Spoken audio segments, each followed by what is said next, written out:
Hello, welcome fellow traders. AMP Futures here presenting another how-to video. In today's idea, we're going to go ahead and introduce a new feature recently rolled out by TradingView that's going to give you a little more flexibility and style to your charts. It's called the gradient customization, which is only available for specific charts, morely related to line charts or line with markers, as well as step line chart types.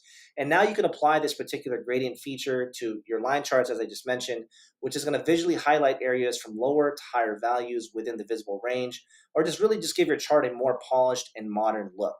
To apply this new gradient feature is very straightforward. First, we want to make sure that we have an instrument added onto the chart. So right now we're looking at a micro S&P 500, and then we need to make sure that we apply the compatible chart type. So if we click here on the top left corner, right now we're currently looking at a candlestick chart. You'll see here where it shows line, line with markers, as well as step line. So these are the only three compatible chart types where you're going to be able to apply this new gradient feature. So let's just go ahead and select line for now. And when you right click on the chart and go down to settings within the context menu, make sure you click on the symbol tab on the left here. And normally here you'll see where it's defaulted to solid. If I go ahead and hit the drop down menu, you'll see this new gradient feature available. We're going to select it and we're going to hit OK. And now you can actually see the gradient visualization on the actual chart type itself. So again, very straightforward. You're just going to basically change the specific chart type to the compatible chart types that are available with this gradient feature. Again, it's on top left corner of your chart.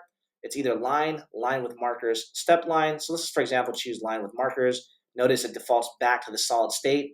We're going to right click on the chart, go to settings, click on symbol, and then we'll hit here where it shows line. You're going to hit the drop down menu and change that to gradient and click OK. And this is how you apply the new gradient feature using the TradingView platform.